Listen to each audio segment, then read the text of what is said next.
Good evening and welcome to the March meeting of the Historic Preservation Board in Penfield. I'm Tom Combs, the board chair. We'll call the meeting to order.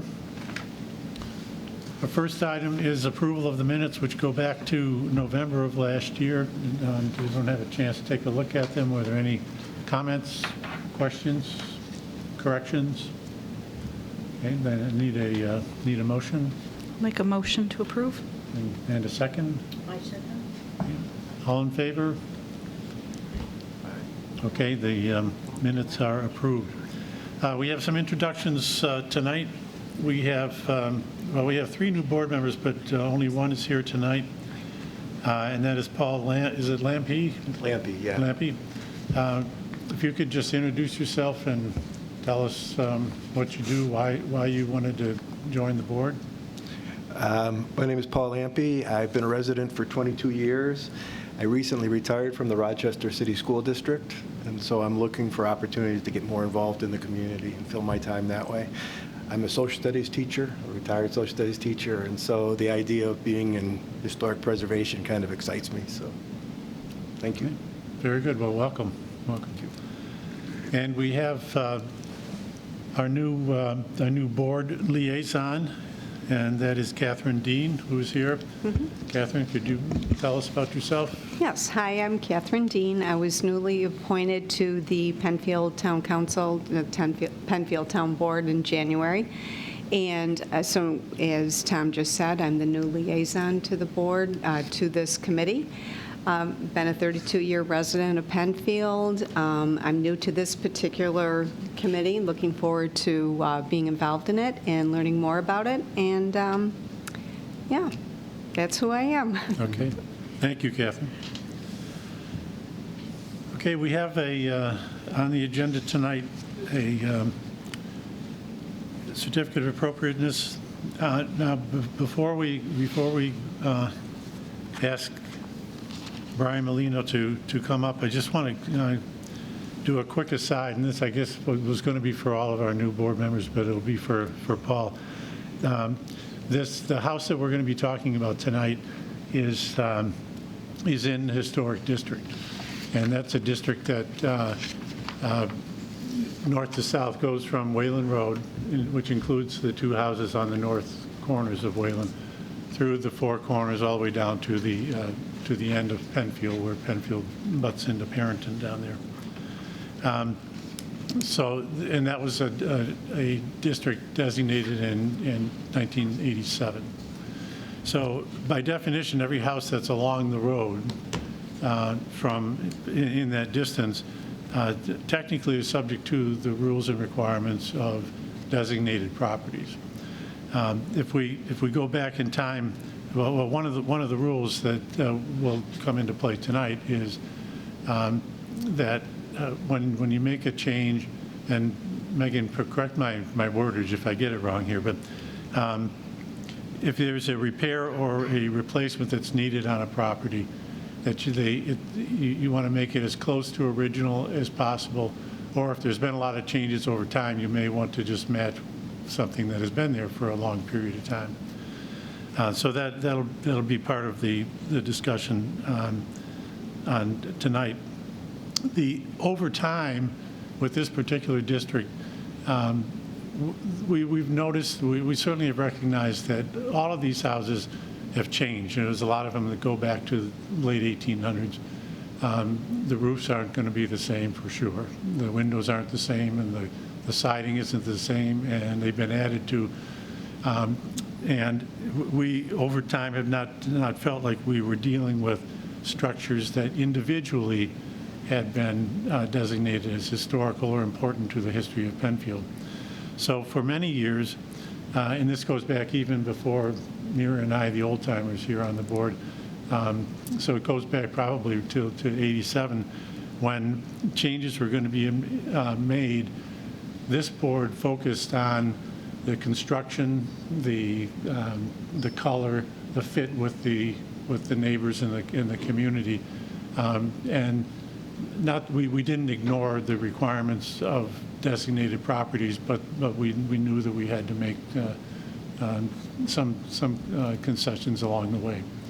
So that's just a little bit of background, because we, over time, will get any number of applications in this district. So having said that, Brian, you are invited to the table.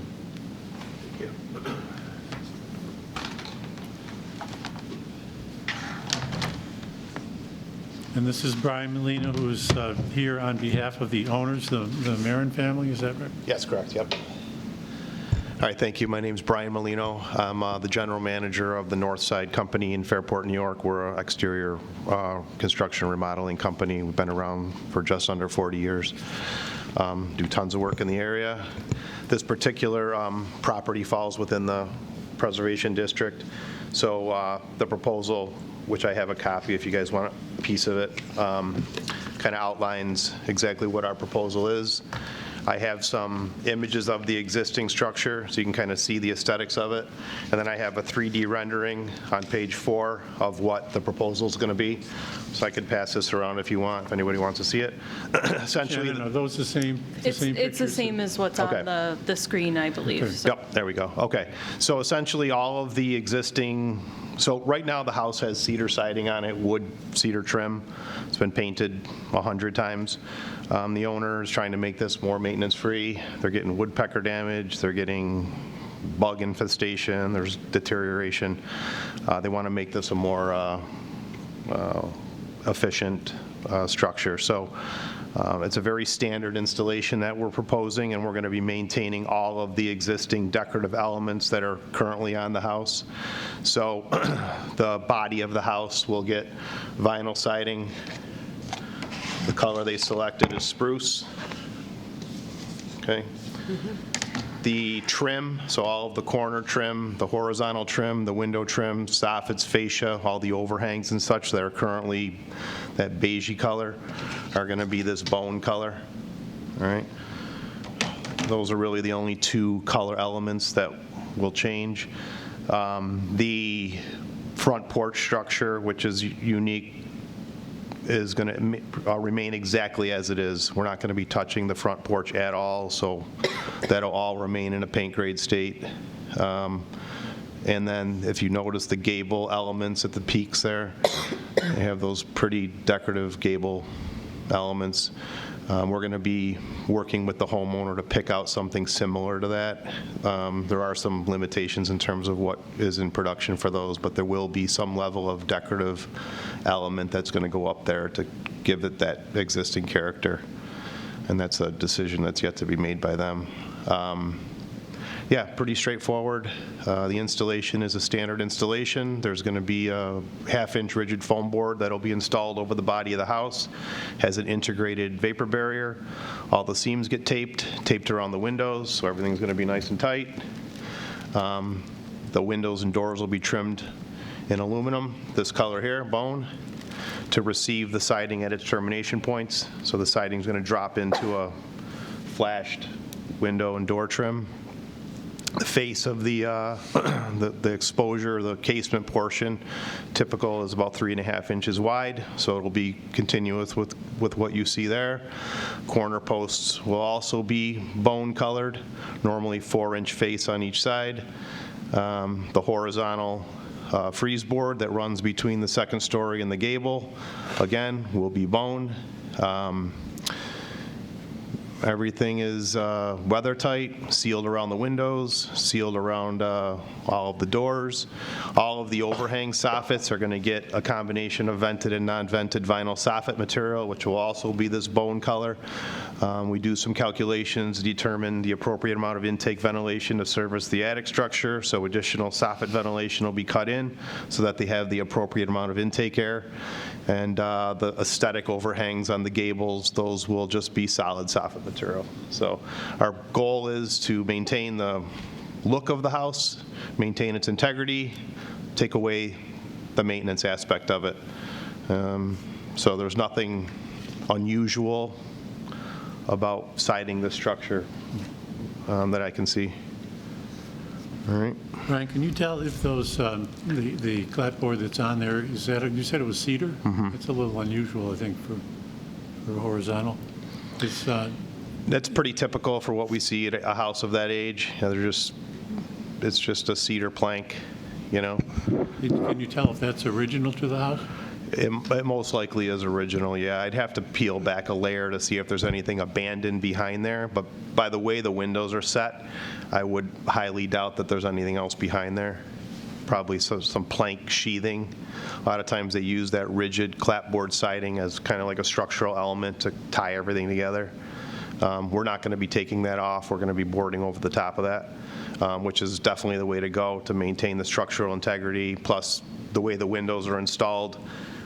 In order to take that siding off, we'd have to really cut into the way the window is installed into the house. So we normally don't take it off, nor does the homeowner want it taken off. So it's a good nailing base for the new installation as well. Are you proposing a vinyl or shingle look siding in the gable? Excuse me? In your new siding, would the gable also look like shingles? Yeah, so I did give them the option to do the cedar impression siding on the gables. They opted not to do that for financial reasons. It is a lot pricier, that material's pricier. So they're going to be using clapboard siding all the way up to the top. And why changing the color? That's just the color they wanted. I give them a color spectrum to pick from, and the color they choose is really up to them. And what is shown in white here, you said it would be like bone color? Yeah, I think the image, it's just probably the way you're seeing it, but it is bone. It's just a digital rendering. It's probably as close to bone as they can get from a digital perspective. Okay. All right, maybe you could hold those two pieces up next to each other. So this is going to be the color of the house, and then this will be the trim accent. Okay. And how wide is the fascia under the gable? Excuse me? How wide is the fascia under the gable? We're going to figure out, so there's like returns there, so the way the roof is designed, I think it's between 6 and 8 inches. We're going to maintain that same continuity. So I can buy that material in really any width. So the exact measurement of it is going to line up with the return on the gable end of the roof so that it's a nice continuous line. And how wide is the existing? I think it's just under 8 inches. Okay, because it looks wider. It looks like 10 or 12. Yeah, no, it's pretty continuous with the freeze board that runs along the other side. Okay. Yeah, Okay, thank you. you're welcome. And it looks like those windows might be replaced, haven't been replaced at some time. Yeah, it looks like there's a combination of some vinyl replacements. There's a couple of windows out back that look like they were full replacements, so probably in the age of the house, a number of things have been done. So when I trim the window out, I have to take into account those subtle differences in the jamb thickness, so that everything kind of matches up perfectly. So it's every window bend is custom bent on site, kind of based on what we're dealing with. And we try to maintain as much continuity throughout the house, taking into account maybe some subtle changes that were made throughout the years. Okay. We have other questions? Were other materials other than vinyl considered for this? Not for these folks. There are others available. I think a lot of the decision-making is based on budget. Vinyl is the staple product that, is used for re-siding now. There's some fancier stuff out there, but it adds up quick. So it was just the reasoning behind this one.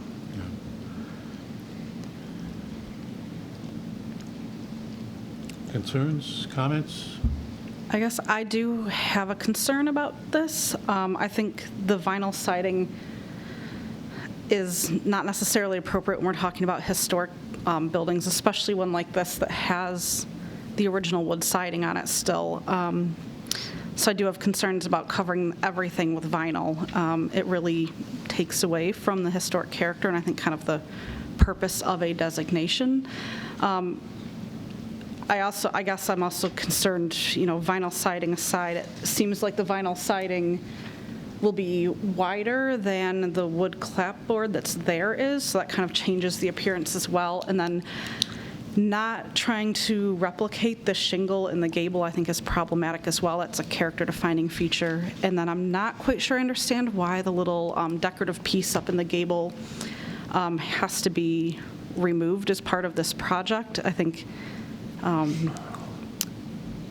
is that something that has to be done to put up siding? Can it not be put back on? Is it rotted? What is the Yeah, purpose so of taking the that down? fascia board, the angled piece of the roof that you see there, that's called the fascia board. Right.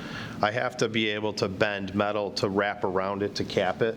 So that decorative element has to come off in order for me to accomplish that. There's no way to really trim around it. Because of the age of it, I don't believe I can get it off without damaging it. It's, 100 years old.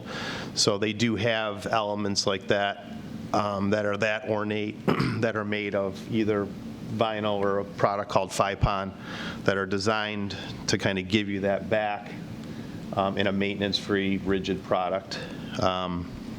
In terms of the height of the siding, this is what siding, the baseline siding these days is made in what's called a double 4-inch, so it's 4-inch, 4-inch. It's the narrowest siding you can buy. That house right there has 3-inch reveal on it. You just can't buy siding that narrow anymore. They used to make it years ago, but all manufacturers have abandoned it. And again, the shingle on the gables was a point of discussion with them. I think it just came down to budget constraints, which is What's the price difference, base point price difference for it? It's a very small area. It's a relative. well, the material is 5 times the cost of standard siding because it's an injection molded product. It's the production of the panel is completely different than an extruded vinyl panel. So my cost to hang it is the same. It's just the cost of the actual material. My price to add the cedar impression to them on both of those gables was an additional $2,000 in upgrade cost. So just one gable? would be- On both sides of the house, yeah. Right, but just one gable will be 1,000, right? Yeah, exactly.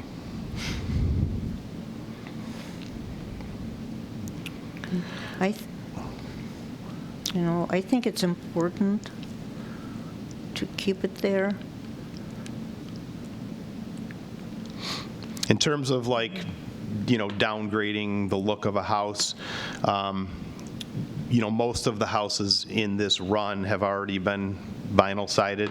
I did one 7 or 8 doors up from here a couple of years ago. I can get you the address if you need it, so you could kind of see how we were able to maintain the integrity of the house, that historic look of the house without detracting from it with maintenance-free products. If you'd like, I could get you that address. It's just a few doors up the road, if you'd like. Probably came before us. Sorry. It probably came before us. Yeah, I think so. Is it the one that's dark blue? Yeah. I remember that house. Yep. I don't remember the gables setup. The gables, we did scallops, so they're those fancy half-moon things. Yeah, And scallops are more expensive than regular correct. Yep, as well. yep. Well, I think we're all in agreement that that it adds a lot to the look of the house if the owners could live with that. Right. And I don't think we should insist on both gables. They're talking about the street side. Well, they're both going to be visible depending on what From both direction sides. you're driving. So it's really going to have to be, in my opinion, all or nothing, I guess I do still have concerns just about considering vinyl at all in general. I understand there's other houses on the street that have been sided vinyl. I guess I just have concerns with this board considering it at all. I know there are financial reasons, but, the purpose of having a designation is that we're not turning everything into vinyl. It's supposed to be retaining the historic character and materials. So if we just start approving vinyl down the whole street, I don't really understand why we have a district here. So I think that's one thing we have to consider. I truly do understand that there are financial constraints for homeowners, but that's, while it can be a consideration of this board, I just don't think that that should be our first thing, and we give up, this house does, out of many that don't along the street, still have its historic materials. And I mean, I guess I personally kind of feel like maintaining it with repainting the house is really where we should be leaning. If it's going to be covered, I personally just don't think vinyl is the way to go for that. Is this house designated or just in the district? It's in the district. It's just in the district, it's not designated.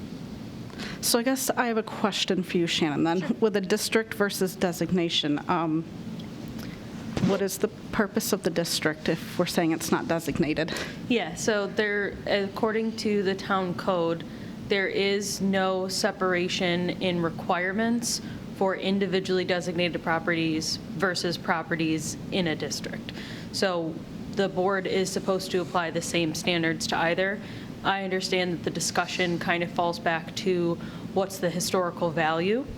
And of course, the individually designated structures have a lot more historical value maybe than some of the ones that just fall within the district.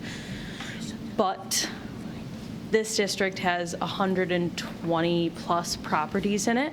Of course, some are going to be more historic than others. So while the board is supposed to take into consideration cost, I think you guys also have to take into consideration each individual house and what is still there. So if someone had already changed the materials at one point, this is a different discussion versus what's currently on the house. Yeah, I'm just afraid that we'll I'm afraid we'll start setting a precedent where all the homeowners that still have the historic materials on their house will come in, and if we just keep approving vinyl, then it's kind of like we don't really need to review the project then, because we're not protecting anything about the house. Yes, I think unfortunately there has been the precedent set, and that's a difficult thing for us to deal with. Brian, what's the condition of the siding? So the cedar itself, in most cases, is solid. What happens with it over time is the paint just won't stick on it anymore. It's been sanded and scraped and primed and painted so many times that, paint won't hold on it anymore, and that's kind of the condition that the house is in. So structurally, the siding is good in most cases. It's just that aesthetically, you can't keep a finished coat of paint on it. And you can see where over the years it's been scraped and chiseled. You can see the layers of paint that were probably on it over the years, so it gets to a point where it's almost impossible to maintain anymore. So yeah, I mean, it's definitely a maintenance issue. Can I just ask a clarifying question as the new guy here? Back to that precedent. I didn't, as I drove past the property, I didn't look how many homes had vinyl siding in the district. Other than the one that you're speaking of, do we have an idea of how many other homes, the 122 homes, I think? So there are a lot. However, not all of those have come before this board to get approval. But there is a precedent that those that have come in Some front of of this them board have have been been approved. Are Those- there any examples where someone hasn't been approved for vinyl siding? Yes, last 2 years ago, there was one that was denied. Okay, that just helps me kind Yeah, of understand the absolutely. context a little better. Thank you. So what's the alternative? Further discussion? Can I ask a question? Hey, I have a question, excuse me, if I may. What would be an alternative material if one exists? So there's other man-made materials. There's a plank siding. It's going to drastically change the look of the house. So you go from a 4-inch reveal to a 7-inch reveal, all right? And there's a couple manufacturers that make that. We work with one in particular. It's a fiberglass plank. It's going to sit a lot flatter than this, so it's going to take this lap out of it, all right? A lot of people do that because they like that old school 7-inch plank, all right? It's going to completely change the look of the house. There's cedar impression, which we talked about on the gables. Some people will do the entire house with that. All right, and then there's what's called smart side. So it's, again, it's a plank siding that's made from wood byproducts that are intended to kind of give you longer lengths of clapboard. But again, it's going to have the same exact look of this. So, you know, the market really, in terms of what's available, the primary objective is to make it maintenance-free. Right? That So- was going to be my next question. With the Yeah. alternative materials, what's the maintenance on it? There's no maintenance on vinyl, composite, fiberglass, the smart side. Once it goes up, you hose it down here or there to get the dirt off of it, but other than that, there's no more maintenance with it. So the other alternatives then would still be vinyl? So they would still have a man-made look to them, but they're just made out of different materials. So one is made out of fiberglass. Oh, okay. And one is made out of, it's compressed wood byproducts that have been painted. So, So it's a byproduct, it's not wood, so the maintenance on it would be different than Correct. maintaining wood? Correct. They all become 100% maintenance-free. Behind that finish coat are different things, so either fiberglass or like wood byproducts. They have fiber cement, like James Hardy makes siding that was very popular for years. It's fiber cement. But again, it's designed to give a wood clapboard look without having the maintenance piece of it. And if I may, and would there be a difference in the cost to the homeowner? Yeah, significant. Significant up? Yeah, this is the most inexpensive, not that it's cheapened it down, but this is the most cost-effective way to make your house maintenance-free. Anything else we do that I've discussed doubles, quadruples the cost. Okay, I Yeah. see. Thank you. Yep. Further discussion? Okay, we need a motion to act.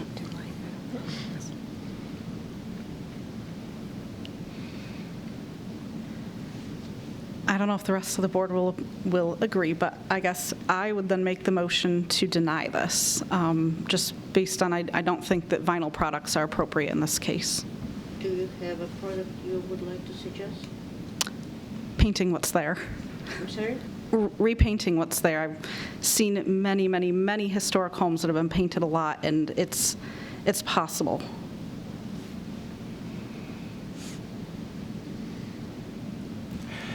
If I can just, I know Robert's Rules of Order, so I don't know if I can ask him this, but if we deny it, then what happens after that? If I can just kind of get. Sure. They can come back with a counter proposal then? Is that Correct. the So next- the board could make suggestions based on what we've discussed here tonight on what you guys would approve, maybe come to some kind of a compromise, and then the resident would come, you and the contractor and the resident would come back with a new proposal.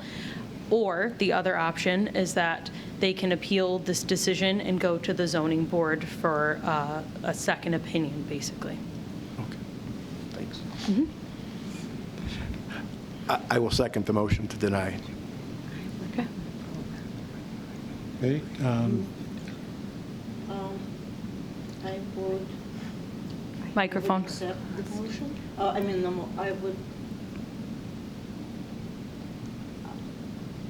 My motion would be to accept the proposal. Could you speak up, please? I can't hear you. I'm sorry. Yeah, I'm sorry. I do not accept the motion to deny. My motion is to accept it with the reason, one is the precedent on the street, and second, I would like to personally look at that siding and see if it can be repainted and for how many more years.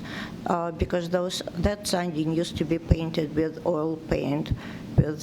Now you cannot do that. You have to use the latex paint, which doesn't adhere that well. There are many more limitations, and in my work experience, it just doesn't work. So, and it is unfortunate, but I do want to to say that I would like to see the shingles at the gable. All right, well, we are not going to get a majority vote then. So we need to make make some recommendations to the owners of what we would want to see. Are you voting? At best, I could tie it, and I wouldn't. I would vote to accept the proposal. So we don't have a majority vote, so we can't approve or deny the motion. So basically, the next steps would be to table the application with suggestions to the contractor and the homeowner to come back to the board with revisions to the application based on the feedback here tonight. And then at our next meeting, we would vote again based on either the new proposal, or if they would like to come back with the same proposal with more board members, possibly, because I don't know who will be able to be here. There are 3 board members that are not here tonight. So you are welcome to bring this same application back and state your case to the other board members who are not here. So you can make your suggestions. They can take them into consideration. You can take this information back to the residents, the homeowners, and then come back in April and follow up. Or could they go directly and appeal? No, because we didn't have an official denial. There was no motion for a denial that was carried and no motion for approval that was carried. We need a majority vote. Okay, If I so- could suggest, while I really don't think vinyl's appropriate here, if it is going to pass, and if I were to, change a vote, but I think we'd need a new submission to show us the changes, I agree with you, Mira. I think that the gable ends need to be the shingle appearance. I think if we're going to lose not lose, but we're covering, and it does change the building then we need to at least be trying to cover it to look like it does now. So I think, to use just the clapboard appearance, straight across appearance in the gables is just, that would be a stop for me, even if we do use vinyl. Okay, so I agree with that as well. I guess I want to think a little bit about the vinyl, but I think the gables, it's important to keep that element of it. yeah, so I think we're all, you said the same thing, correct? Yeah. So we're unanimous on that we would like to see that. Okay, can we have an official motion to table for taking into consideration all the recommendations by the board and having the contractor bring these suggestions back to the homeowner, and then coming back to the next meeting with their either new proposal or the same proposal, up to whatever you guys decide? So the only suggestion I can really go back to them with is to change the gables to cedar impression, correct? Yeah, I think that's the only thing that would be in the motion. Okay. That I've, Okay. yes. Or they reconsider? And in The a vinyl perfect world, that when you come back, if we could see what the decorative piece is going to look like in the gable, just so we can. Yeah, for sure. Get The a other visual of thing it. I will do in between is I can go to the property and take some close-up photos of the condition, and as long as the homeowners are okay with it, if the board members have time to go look for yourselves in person, too. Okay. Okay, so who wants to make that motion I'll move that we table it. Yep. with the recommendation to the owners? Yeah, all the reasons stated. We can just say that. Thank you. All right, further discussion? We need a second. We need a second? Second? Any other discussion? All in favor of that motion? Aye. Aye, okay. That's the direction that we're giving to the owners. Okay. Yep, I'll bring it back to them, and hopefully we'll see you again in a month. Yep. Great. Okay? Okay. Thank you for your time. You got it. Thank you. No Thank you. problem.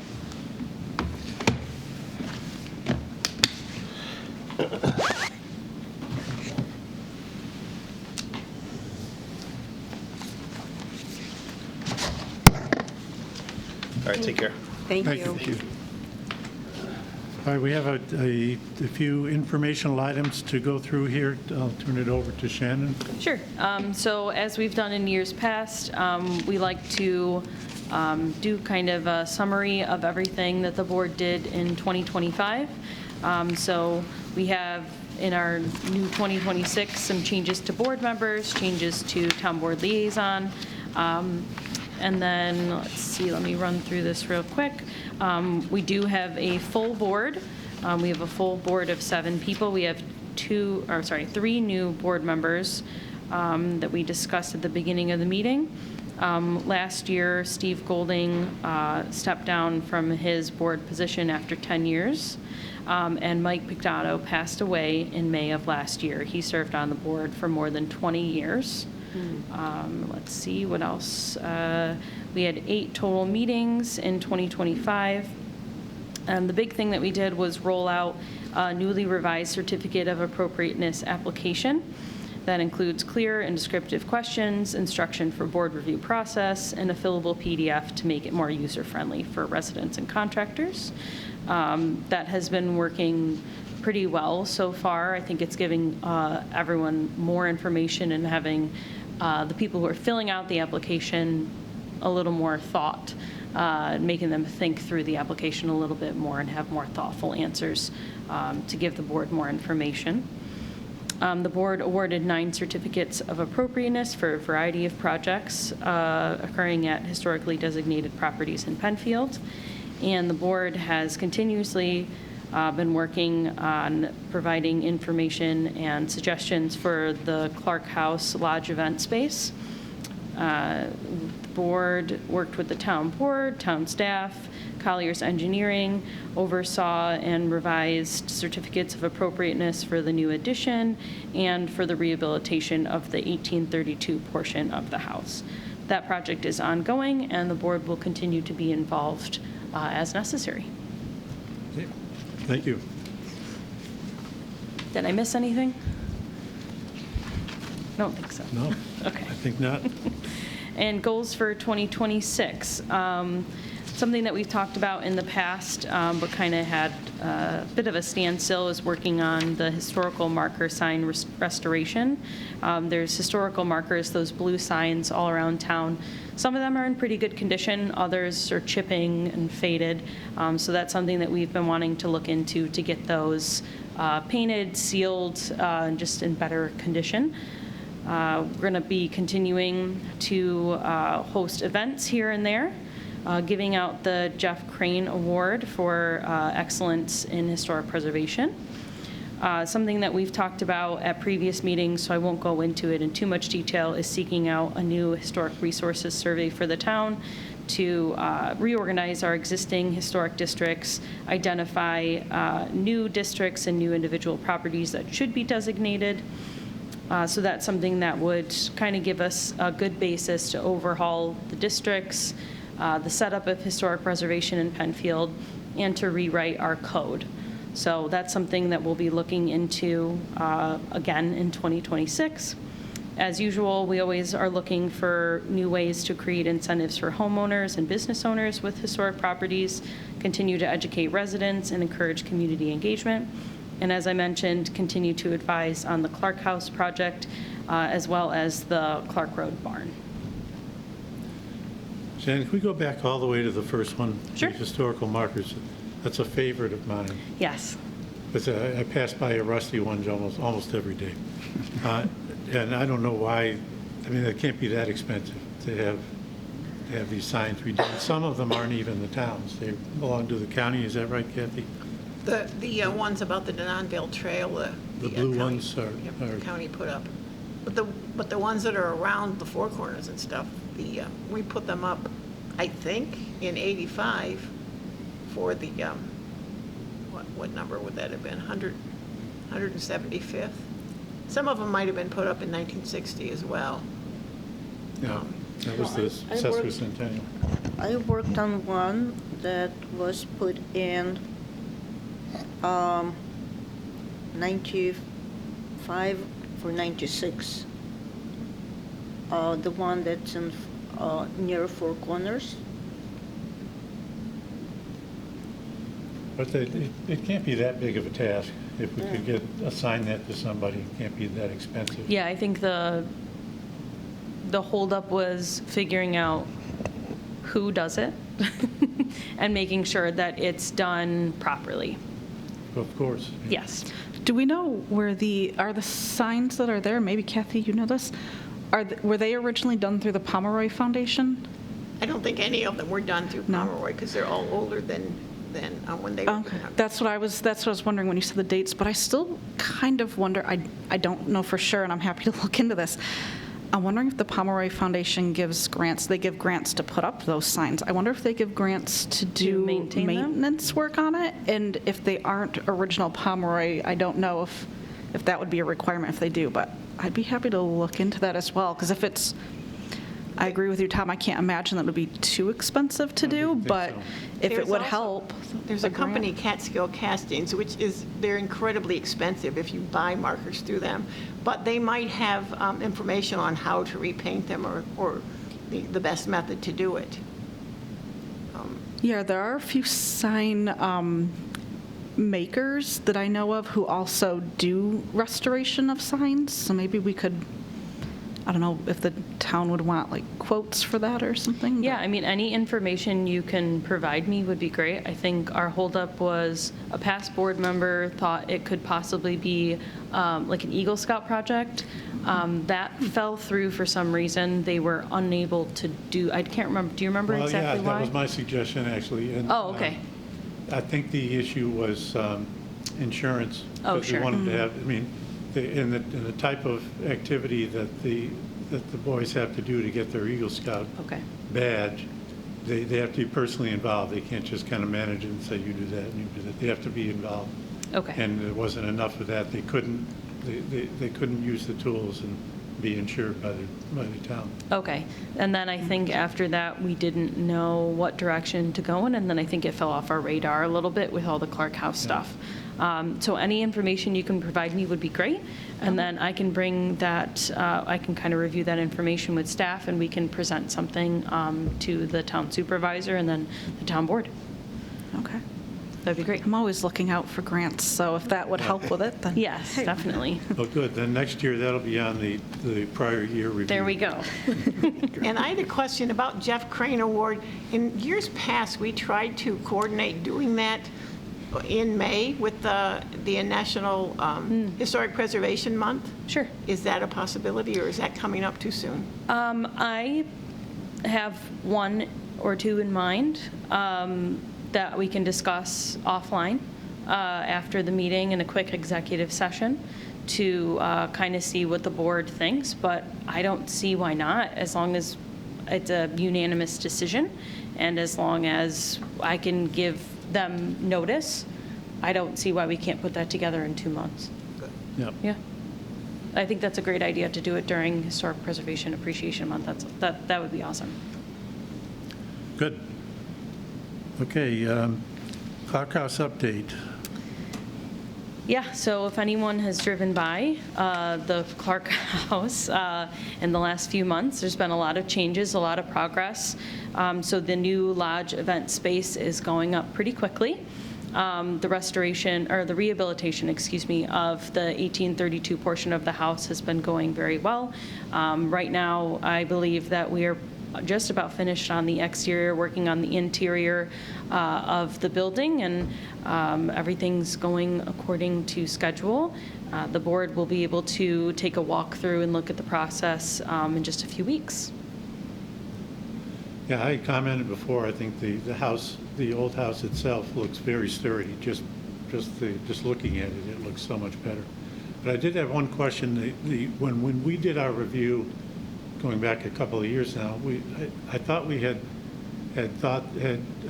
suggested that those exterior opening restrooms that have the dark paneling on it now, that they would be set back a little bit so that if you stood in front of the house, you would only see the house. I think if you stand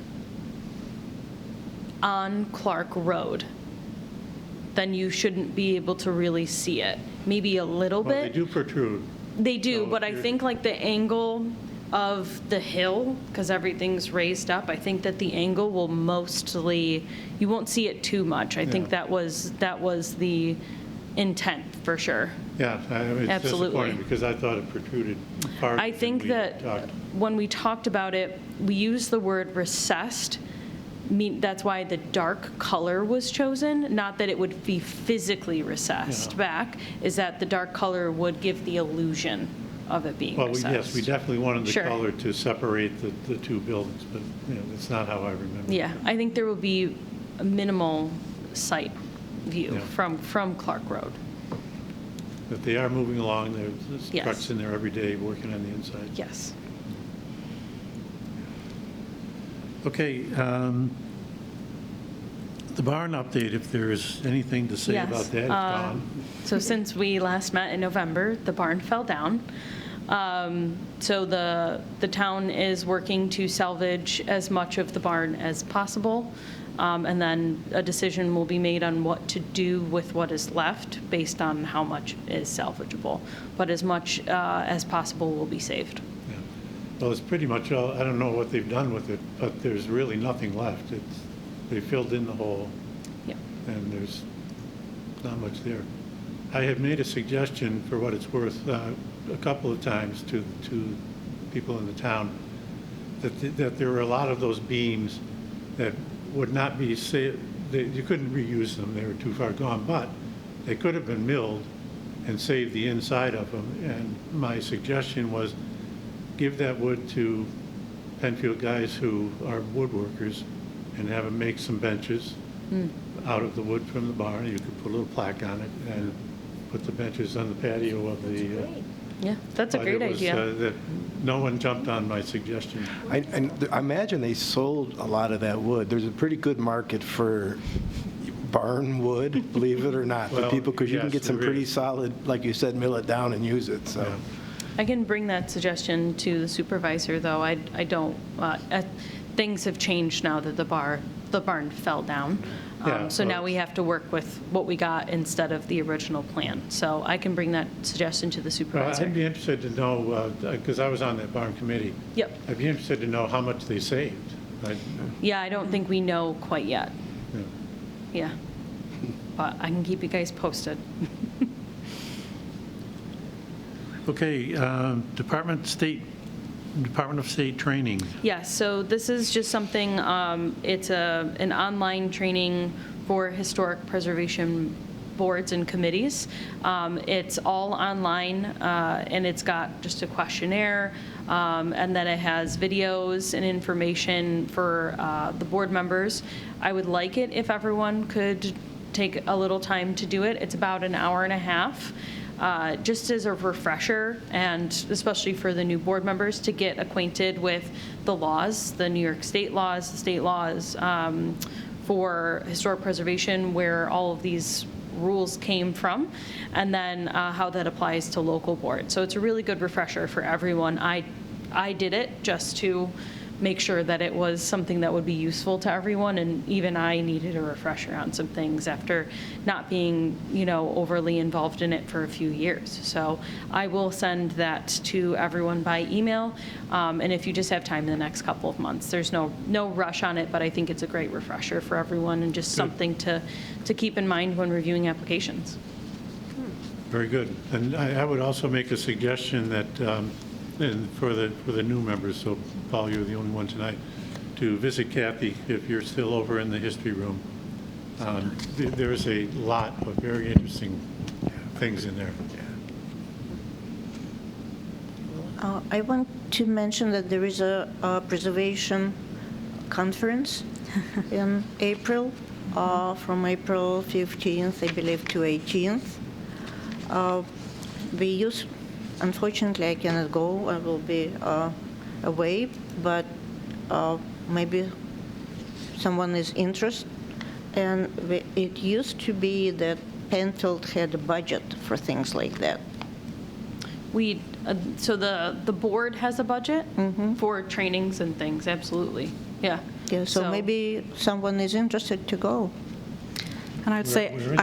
I'm planning that conference.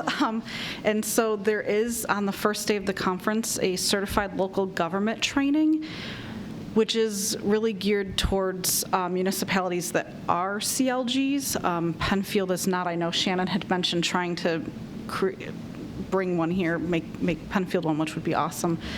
But I think that outside people, especially if we sit on a preservation board, could be part of that. I'll actually be meeting with our state colleagues tomorrow at the venue to look over that. So I can check with them, because that could be a really good opportunity for board members if you attended the CLG training. But yes, I would definitely highly recommend, if you're able to, or even if the town has a budget for people, to attend it. There's some really good sessions this year. Is it local? Where, local? It's going to be in Cooperstown. Yeah, it's our statewide, so we move it around every year. That's awesome. Yeah. What are the dates? Do we have the dates? The 15th, the first day, the CLG training will be the first day, which is Wednesday, the 15th of April. Main sessions will happen the following Thursday, or Thursday, and then Friday there will be some pretty cool field sessions, like site visits to go out and see with some restoration projects. And Could you send some information? yeah, I'll send the conference website link out to all of you. That'd be great. Yeah. Great. Yeah, and if anyone is Mira. interested and able, let me know, and I can check with finance to see if we are able to support anyone who wants to go to the training. I know I have done training in the past that was covered under that budget, but I don't know if it's different because I'm a staff member versus a board member. So if anyone is interested and able, just let me know and I can double check for you guys. Okay, great. Okay, do we have any further discussion? A motion to adjourn? So moved. And seconded? I don't think you have to take a vote for that. No. We're all set. Okay, thank you. Great, thank you.